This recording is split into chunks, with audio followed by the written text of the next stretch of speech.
Assalamualaikum warahmatullahi wabarakatuh. Selanjutnya saya akan menjawab pertanyaan nomor 6 dari mata kuliah pembelajaran jarak jauh, yaitu jelaskan perbedaan mendasar dan contoh-contoh konkret sistem evaluasi pendidikan jarak jauh dan reguler, kelebihan serta kekurangannya. Saya akan menjelaskan dari penilaian atau evaluasi. Penilaian itu dilaksanakan untuk mengukur tercapai atau tidaknya tujuan pembelajaran. Penilaian mengacu kepada penilaian proses di kelas. Artinya, kemajuan peserta didik sepanjang proses pembelajaran berlangsung. Penilaian tidak hanya dilakukan pada akhir periode, tetapi dilakukan secara terintegrasi dari kegiatan pembelajaran. Artinya, kemajuan peserta belajar dinilai dari proses, bukan semata-mata dari hasil. Penilaian pada dasarnya mencakup 3 aspek, yaitu aspek kognitif, aspek afektif, dan aspek psikomotorik.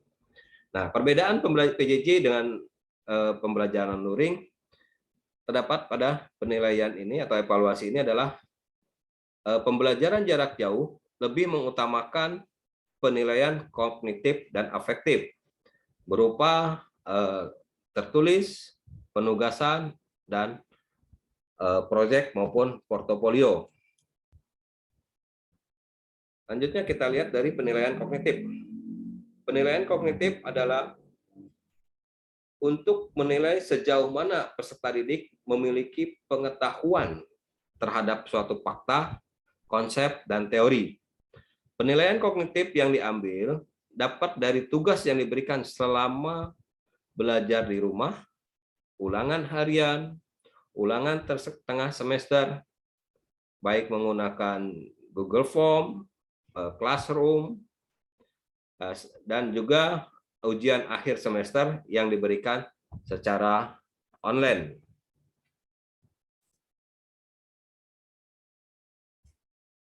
Selanjutnya, penilaian afektif, yaitu penilaian sikap dan perilaku selama belajar dari rumah.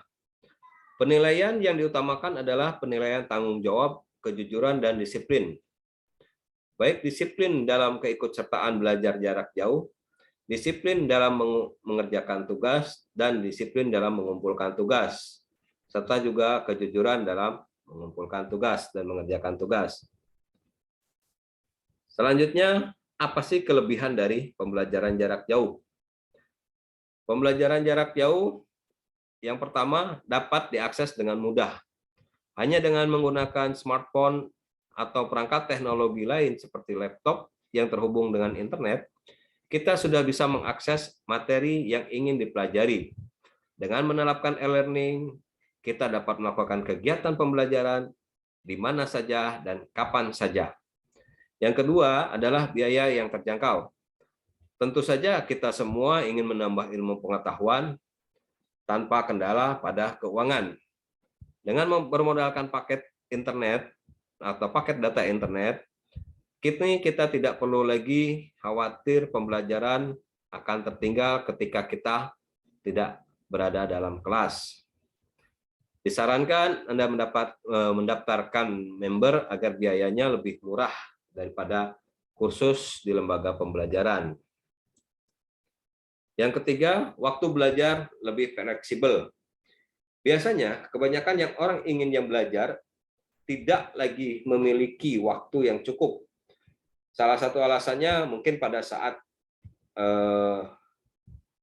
waktunya digunakan untuk bekerja, maka pembelajaran berbasis digital atau e-learning ini adalah solusinya.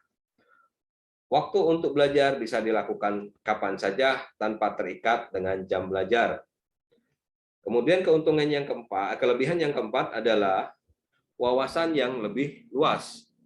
Dengan penerapan e-learning, tentu saja kita akan menemukan banyak hal yang semula belum kita ketahui.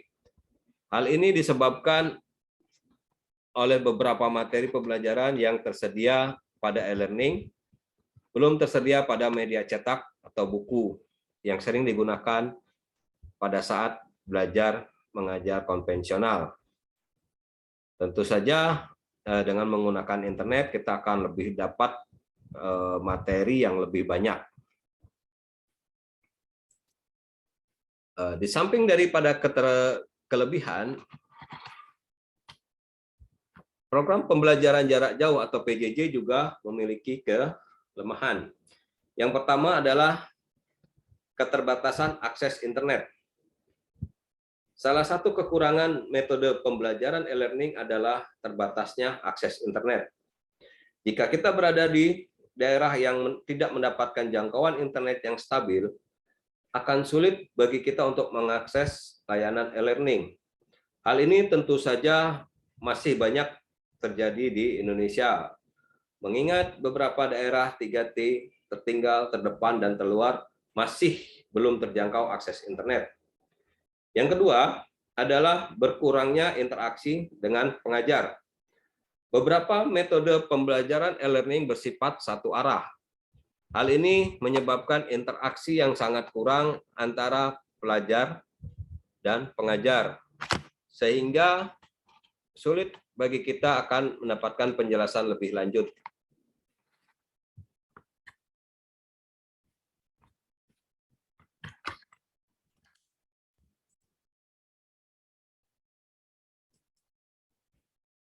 Kelemahan yang ketiga, pemahaman terhadap materi pembelajaran. Materi yang diajarkan dalam e-learning direspon berdasarkan tingkat pemahaman yang berbeda, tergantung pada kemampuan si pengguna. Beberapa orang mungkin akan dapat menangkap materi dengan cepat, hanya dengan membaca. Namun ada juga yang membutuhkan waktu yang lebih lama sampai benar-benar paham. Bahkan ada yang membutuhkan penjelasan dari orang lain agar dapat memahami materi.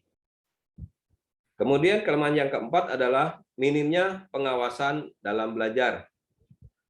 Kurangnya pengawasan dalam melakukan pembelajaran secara daring membuat pengguna e-learning kadang-kadang kehilangan fokus. Dengan adanya kemudahan akses, beberapa pengguna cenderung menunda-nunda waktu belajar. Di sini perlu kesadaran diri agar proses belajar dengan metode daring menjadi terarah dan mencapai tujuan.